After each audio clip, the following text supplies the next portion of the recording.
Hey, guess what's happening on this week's episode of the Beating Diabetes Lifestyle Podcast with your friend and host, Oscar Camejo. Hey peeps, if you're anything like me, you've probably asked yourself the following question at some point. What in the world do I need to do to finally take control of my health and beat type 2 diabetes? Well, my friends, you're in for a treat today because I'm about to share with you the 3 game-changing revelations that turned my life around after being diagnosed with type 2 diabetes years ago. Yep, I'm talking about going from 268 pounds to losing over 80 pounds and keeping the weight off. I did all that in less than a year. And I'm going to tell you what I did to not only lose the weight, but to reverse type 2 diabetes. That's right, no more diabetes, no more high blood pressure, and no more cholesterol. I'm talking no more medications as well. So in today's episode, we're going to learn about the importance of prioritizing good nutrition. And we're going to talk about why you can't out-exercise a bad diet. That's right, I said it. And the last thing is we're going to talk about how to make eating healthy a lifestyle. So are you ready? Yes, I know I am. Let's go ahead and dive into the awesome secrets of living the Beating Diabetes lifestyle. So in today's episode, we're going to learn all about the importance of prioritizing good nutrition. We're also going to learn why you can't out-exercise a bad diet. That's right, I said it. And we're also going to learn how to make eating healthy a lifestyle and not just a short-term fix. So stick around to hear the rest of today's episode, my friend. You don't want to miss it. Let's go. Be sure to visit the website at www.beatingdiabetieslifestyle.com for access to free resources and other information that will help you along your journey. If you would like to submit a question or a comment about the show or to learn more about the Beating Diabetes lifestyle, you can always email me at hello@beatingdiabetieslifestyle.com. And if you haven't already, be sure to subscribe to this podcast. Welcome to the Beating Diabetes Lifestyle Podcast with me, your host, Oscar Camejo.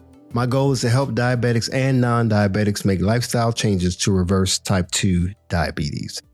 I appreciate all of my followers, those who listen not only to this podcast, but also who follow me on Instagram, TikTok, Facebook, LinkedIn. I'm all over the place. So I really appreciate you all. I want to share a quote with you from Usain Bolt. So folks, I want to share with you a quote that I heard recently from Usain Bolt. He said, I trained 4 years to run 9 seconds, and people give up when they don't see results in 2 months. Wow, that's powerful. Now, before I dive into this week's episode, I want to take a moment to go back in time and share with you my personal story, my journey, if you will. I was in your shoes. Like many of you, faced with type 2 diabetes, trying to decide, okay, what can I do to turn my life around? I'm seeing people getting these results, and it seems like they're getting results in a short period of time. And I'm like, what do I need to do to turn my life around? And I was like one of the people that Usain Bolt was talking about. You know, seeing results quickly was a thing that I wanted. Like most of us, we want to see things quick, fast, and in a hurry. But like Usain said, he prepared for 4 years just to run 9 seconds. And if you know anything about him, you know, he was in the top of his game, running for Jamaica. And I mean, you're talking about one of the greatest of all times. And I believe somebody like that knows what he's talking about. You know, in my situation, it was August 2020. You know, I found myself spending an unexpected week in the hospital, and bam, type 2 diabetes diagnosis. Yeah, it hit me like a ton of bricks. And suddenly, while I was in the hospital, I realized that I had to make some serious changes. But where do I start? That was the big question. How do I begin this journey? I mean, I was diagnosed with type 2 diabetes. They're pumping me full of all this medications and they're telling me that you need to go see your doctor for follow-up treatments and all this other stuff. So I was like, whoa, this is a lot. And I'm talking about, going from feeling okay the week before to then end up in the hospital. And I'm like, whoa, I need to turn things around. But like many of us, we want to see these microwave results. We want to get things changed quickly. But you know what? Type 2 diabetes was a progressive disease, is considered a progressive disease. And it took place over time. It developed over time. So likewise, I learned that reversing type 2 diabetes wasn't going to happen overnight. Losing weight is not going to happen overnight. We're all going to experience some yo-yo situations with our weight going up and down, and it's going to be tough. But you know what? I want to fast forward to today.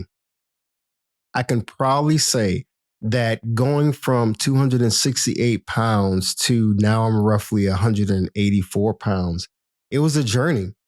Yeah, it didn't happen overnight. I had to prepare for the weight loss, and that took time. It took educating myself and so forth. And guess what? Yes, like I said, I'm off medications. I was able to reverse type 2 diabetes, but it took some consistency. But in the beginning, when I started this journey, there are quite a few things that I wish I knew. So in this week's episode, I want to share with you some let's say the top 3 things that I wish I knew early on. I mean, it would have been a game changer had I learned these things early on. So that's why I'm sharing it with you today. So let's dive right in. Number 1, the importance of prioritizing good nutrition choices. I used to think that taking a daily multivitamin and eating a bunch of salads was all I needed to stay healthy. I couldn't be more wrong. You see, good nutrition is the key, my friend. That's right. I discovered that our bodies, your body and my body, needs a balance of essential nutrients. Without getting scientific, those essential nutrients are 6 things. They're carbohydrates, proteins, fats, vitamins, minerals, and water. These things are essential, is what our bodies need, period. Basically, for us to live, right? So I decided to learn as much as possible about nutrition science, how the body uses food for fuel, how does the digestion work, and so forth. How does insulin get produced naturally in the body? What happens to cause type 2 diabetes and insulin resistance, all of that stuff. And I also wanted to know, how could I reverse this condition? Because at the beginning, I didn't even know you could reverse type 2 diabetes. All I heard was you just have to manage it and just hope for the best, right? Yeah, lose weight, exercise, just kind of the blanket stuff. But there was no wholesale education that I found right away to help me to understand what type 2 diabetes was and how to actually reverse it and send it into remission. There are a lot of things that I learned and picked up along the way. And, the more I started learning, the more I started incorporating good habits in order to eliminate the bad habits. And I used to struggle with a whole bunch of cravings, a whole bunch of eating habits that were not good. And like many of you, you're probably struggling with the same thing. So I started choosing healthier options. Yeah, like grilled salmon, sauteed veggies, and fresh smoothies that I would make at home. I stopped buying the store-bought or the franchise smoothies, going to the drive-thru at some of these places and getting these, high sugary smoothies and stuff like that. I had to say goodbye to the bacon, egg, and cheese, biscuits, and croissants in the mornings. And I had to say hello to nourishing breakfasts. I mean, food that was going to really give my body what it needs, not what it craves. You see, I was in the habit of eating foods that were fried in the morning, bread, drinking a bunch of fruit juices and stuff like that. That was just out of habit. So I was giving my body what it was craving, because those were the habits that I was developing and maintaining in my life. And yeah, in a short period of time, I blew up, if you will, to 268 pounds. And a lot of that mentality carried over even after I started my weight loss journey. So if you're struggling with knowing where to start when it comes to your diet, I would say begin focusing on eating more nutrient dense foods. Now, I'm not going to spend a whole bunch of time in this podcast going into what it means to eat nutrient dense food, but I will say this. You have foods that have no nutritional benefits for you, right? They are full of a bunch of empty carbs, let's say like potato chips, cookies, some of these fruit juices and sports drinks that we drink. I mean, they're not giving us what our bodies actually need. It's not giving us the essential nutrients that I mentioned before that our bodies needs. And again, those are the carbohydrates, the proteins, the fats, the vitamins, the minerals, and the water. Now, some of these foods that we buy, even let's say at some of the health food drive-through places, may tout that they have proteins in them and have certain vitamins, but in what quantity? It's just not adequate to sustain good health. So hopefully you get my point. So again, give your body the nutrition that it needs to promote good health. Eventually, my friends, your body will reap the benefits. So now let me continue sharing with you the things I wish I knew early on. Number 2, you can't out exercise a bad diet. So let me say that again. Number 2, you cannot out exercise a bad diet. Trust me, I've tried it. I used to believe that hitting the gym would somehow cancel out all of the not so healthy food choices I would make. Spoiler alert, it does not work that way. Eating a burger and fries before or after a long 2-hour gym session is probably not a good idea. You know what I'm saying? I see people do that. They come to the gym having just left their fast food place, and I see them throw the fast food bag in the trash, and look like they had a burger and maybe fries or something like that. And I get it. And then they go in and they want to burn those calories, quote unquote, in the gym. That's probably not a good idea. Okay, so now when I started my health journey and I was early on getting into exercising, right? My whole mentality was like, hey, I want to burn fat. So I would go into the gym kind of clueless, and I was like, okay, well, maybe I need to, run on the treadmill, but I didn't like running on the treadmill. And I just need to burn, all this fat by doing maybe walking or just lifting, just aimlessly going into the gym, just doing all kind of stuff. So guess what I used to do? I was like, wow, I had a good gym workout, an hour or two of aimlessly working on stuff. And I would go get some cookies and something else as a reward. You know what I mean? Because I was trying to, quote unquote, reward myself for the great workout that I did. But you know what? That's counterintuitive. It doesn't work like that. Because you know what? The sugar spike was not worth it, folks. Especially when still being on insulin at the time, on diabetes meds, and a bunch of other stuff, So it just wasn't worth it. No matter how great the cookies tasted, I was doing things that were hurting my progress. And I had reached the plateau, and I couldn't understand why I had hit that plateau. Well, that's because I was trying to out exercise a bad diet. Now imagine pouring cheap gasoline in your car and expecting your car to run smoothly. Nope, it's not going to work like that. Your car may get by, may get you to point A to point B for a while, but what's going to be the long-term effect of putting the cheap gasoline in your car? Your engine is going to suffer. The mechanics of your car are going to suffer. The internal workings of your car will see negative results. There will be a negative impact eventually.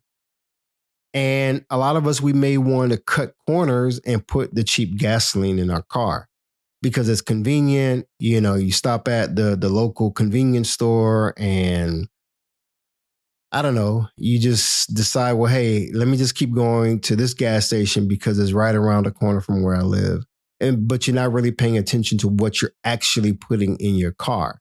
Well, it's the same thing when it comes to our bodies. You can't keep treating yourself to a whole bunch of junk food and then try to sweat it off at the gym and expect that, hey, eventually I'm going to lose weight and everything is going to be okay, and that you're not going to experience the negative impact, the potential negative impact of eating poorly and continuing to eat junk food. Now, some people may say, well, yeah, I'm trying to eat a balanced diet. I still want to enjoy the foods that I like, and still work out. I get it. But keep your goals in mind. If you want a smart approach to your exercise and your eating lifestyle and a smart approach to achieving your goals, you're going to have to sacrifice something. Because again, you cannot out-exercise a bad diet. My friend, I'm telling you, going 2 hours in the gym and then afterwards thinking that, hey, let me just go and stop through the drive-thru before I get home and just have a Diet Coke, but still eat fries, and you're thinking that it's not going to have an effect on your body. Or you load up on some bread, you have a sandwich or even a pizza. So I'm not trying to make anybody feel guilty, but I want you to wake up to the reality that maybe, just maybe, you are doing some things that are making it more difficult than it needs to be, and you're short-circuiting your progress. Some people like to carb load, or what's called load up on carbs before a gym session, like I mentioned, and here's my opinion. Unless you're a bodybuilder and you're training as a bodybuilder or to become an elite ultra marathon runner, it may not be necessary for you to carb load just to make it through your workouts every day. You just eat a whole bunch of carbs, a whole bunch of pasta, and a whole bunch of pizza and all that stuff. And you load up on it because you need the quote unquote energy to burn before you go to the gym. Now, be careful and be very mindful of what you see on social media. And these people who tell you, hey, just eat whatever you want.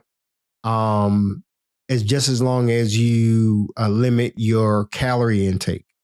Eat a bunch of carbs or just count your carbs. Just make sure you stay under a certain threshold, XYZ. A lot of these people have never dealt with type 2 diabetes. They've never been overweight, significantly overweight. They've never had to deal with a chronic disease, but they want to tell you to carb load. Well, now, for those who've been diagnosed with type 2 diabetes or prediabetes, choosing a low carb diet is probably one of the best things you can do to lose weight the smart way and keep the weight off. Too much refined carbs from processed foods can be problematic if you're not careful. So that's my 2 cents. I know for me, when I started wising up, I was like, hey, you know what? Rice, breads, pasta, and potatoes are my problem foods. I realized that I was gaining a lot of weight and keeping the weight on because I was indulging in the breads, the rice, the pastas, and the potatoes. So I decided, let me go low carb. It wasn't a keto diet. It wasn't anything of that nature. I just decided intuitively that I needed to cut back on those things. And I'm glad I did. It wasn't easy at first, but I eventually was able to do it. So yeah, exercise is vital, but what's more crucial is what you put in your body. Remember, it's like giving your car premium fuel versus cheap fuel. Your body will thank you for making the better choice to put the premium stuff in your body. Now, does that mean you have to go all organic and spend a whole bunch of money to eat healthy? No, you don't have to do that. You just have to make healthier food choices and make it a lifestyle. And that leads into the third thing that I wish I knew when I began my journey towards better health. Number 3, make eating healthy a lifestyle. You see, nutrition and diets can be very diverse, so diverse that it's like the colors of the rainbow, right? You know, what works for one person may not work for someone else. That's why I suggest finding an eating pattern that suits you so that you can stick to it for the long haul. You know, whether you're into keto, paleo, or the all you can eat rainbow diet, the key is find something that you can make a lifestyle and not just for a short-term fix. Now, let me kind of give you a scenario. You may have a goal of losing 30 pounds. And so you may start a program to help you to achieve that goal of losing 30 pounds. But I want you to back up. You're like, okay, well, I may ask you, okay, well, why are you wanting to lose 30 pounds? What's that magic number for? Like, why 30 pounds? Why 50 pounds? Why 100 pounds? Why 80 pounds? You know, when I started my journey, I had no clue that I was going to lose over 80 pounds. I didn't say, hey, you know, one day I want to be 184 pounds. It wasn't like that. I literally looked in the mirror. Aesthetically, I didn't like how my body looked.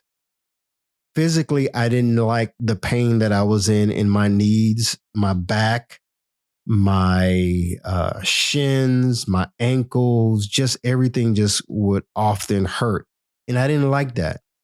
I didn't like how I was feeling when I would wake up in the morning. I did not like how I was feeling throughout the day. I didn't like walking up and down steps and not only feeling pain in my legs and knees, but my breathing it was just bad. And it just felt like my chest was going to cave in. So for me, looking in the mirror, standing on the scale, and looking at, okay, there are things that I need to do to turn things around. Folks, I wanted more energy. Aesthetically, I wanted to look more athletic. I wanted to feel more athletic. I wanted to get off type 2 diabetes medication. I wanted to reverse type 2 diabetes. I didn't want to be on medication for the rest of my life. And of course, I didn't want to die. I didn't want to lose limbs. So for me, the goal wasn't to lose 80 pounds. It was simply to live and to feel alive. So your goal, again, may be to lose X amount of pounds. But I don't want you to focus on the weight loss. I don't want you to focus on the scale, because that number will go up.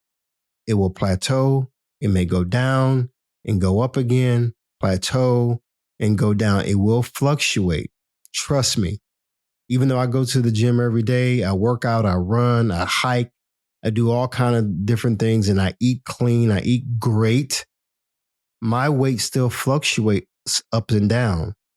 Not like it did back in the day, but there's so many factors that come into play when you step on that scale.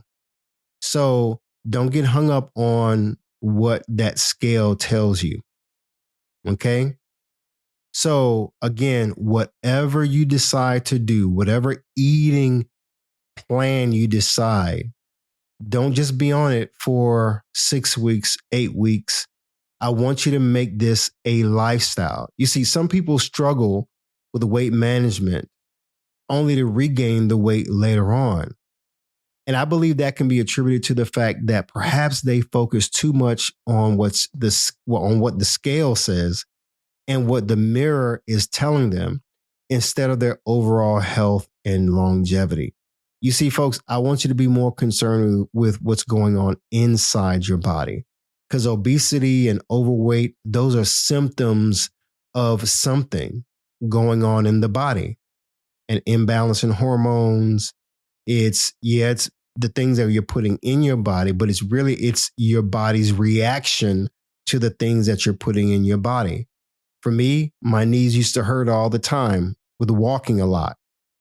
Well, that's because I was developing inflammation in my knees. Well, where was the inflammation coming from? The foods that I was eating. You see what I'm saying? So again, don't get hung up on what the scale is saying, but I want you to focus on your overall health. What's going on in your body? How can we reverse these things? You know, you have metabolic syndrome that people deal with. That's that combination of, certain illnesses and conditions like high blood pressure, the high cholesterol, overweight, obesity, and things of that nature. And so, again, there's a catalyst to all of that stuff. And that's what I want us to focus in on. Because, again, making eating a healthy lifestyle is something that we should aspire to. Because, again, once you lose the weight, going back to your weight goal, once you lose the weight, once you have achieved that number, then what? What happens after you've met your weight goal? Do you simply go back to eating like you used to? I hope you don't. I truly hope you don't. Because in some cases, when people gain the weight back, and maybe you experience this, it becomes even harder to reset because, part of you may feel like, man, I've done this before and I failed. And it was just too hard to sustain and all of that stuff. So listen, folks, I don't believe that weight loss and reversing type 2 diabetes and even managing diabetes should be so complicated.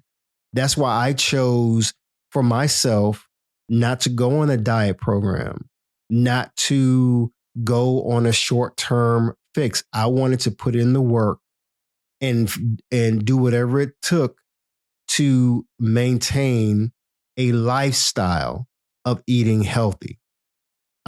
Because I wanted to break the cycle of what was going on in my life. I didn't want to keep going up and down in weight, up and down in my weight. So my life turned around for the better once I made a wholesale decision to make eating every day how I live instead of as part of a time-based program.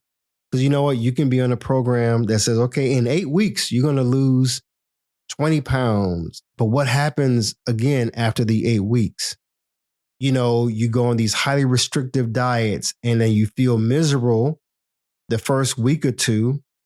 Then by the third week, you're like, okay, I'm starting to see some results.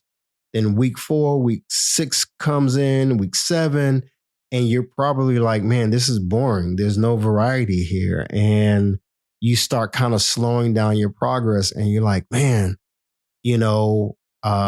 this is just kind of boring. But yeah, you're starting to see results and whatnot.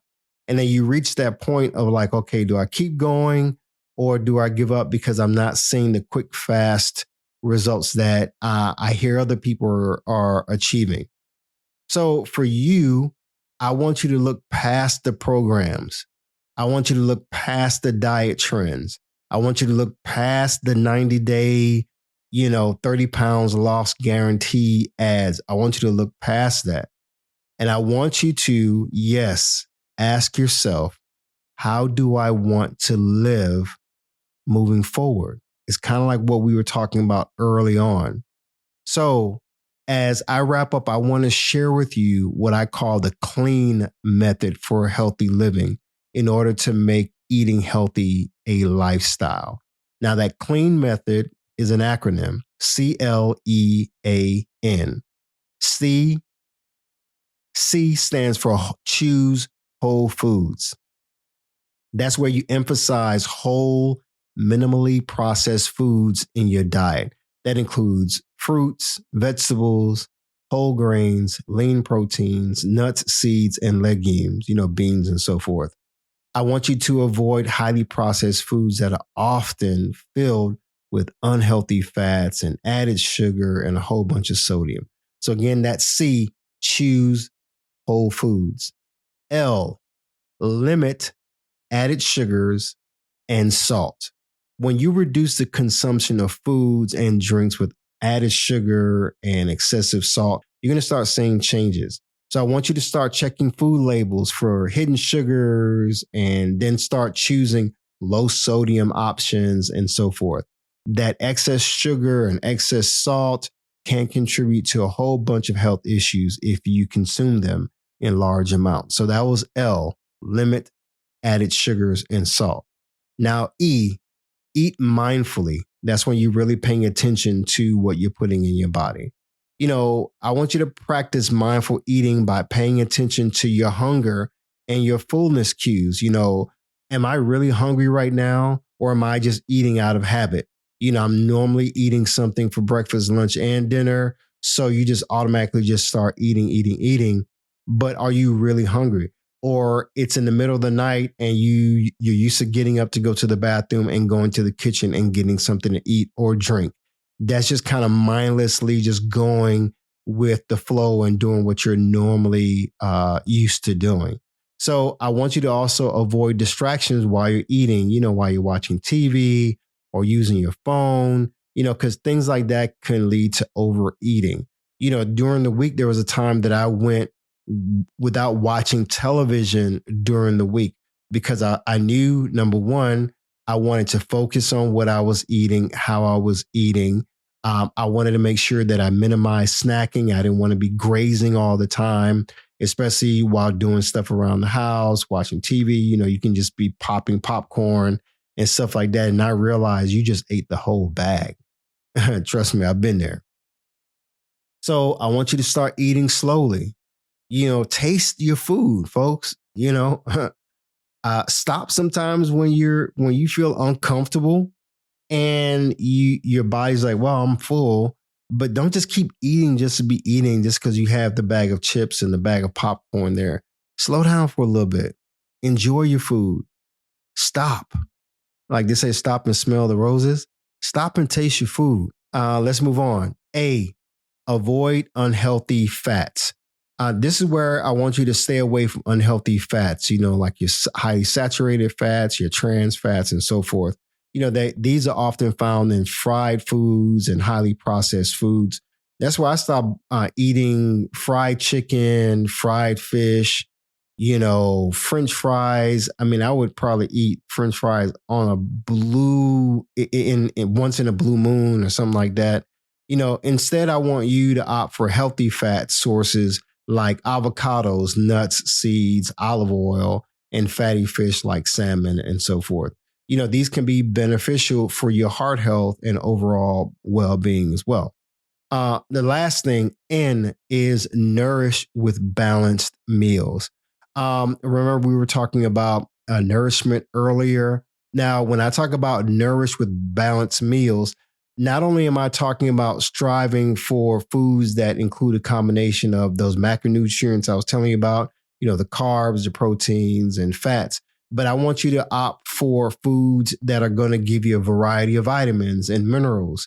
That's why I started incorporating spinach into my smoothies, spinach into my salads, kale, and some of these other super greens, if you will. And eating by different colors, making sure I had something red and yellow, as well as something green in my foods, just to give myself a variety of minerals and vitamins. I want you to consider creating a colorful plate, of mixed fruits, of mixed vegetables, lean proteins and whole grains and so forth. So again, that's the clean method for eating healthy. It's not just about what you eat, but it's how you approach building this lifestyle, making it a sustainable way of living. It's not something that you're doing short term to reach a short term goal. But when you look around, you can say, hey, this is how I live. This is how I eat. I eat clean. Get it? All right. So I hope you enjoyed this special episode of the Beating Diabetes Lifestyle Podcast. It's been a pleasure. Stay tuned And as always, my friend, stay focused, keep moving, never go back, leap forward, bounce back because you can, my friend. And above all else, trust God. You got this. I believe in you. Hi, everyone. Thank you for tuning in to the Beating Diabetes Lifestyle Podcast with Oscar Camejo. We hope you enjoyed this episode. As a reminder, this podcast is intended for motivational and educational purposes only.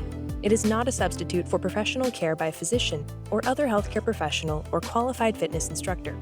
This podcast is provided on the understanding that it does not constitute medical or professional advice or services. If you're looking for help on your journey, seek a qualified medical practitioner. It's important that you utilize someone who is a trained, licensed healthcare professional who can help you on your journey toward good health.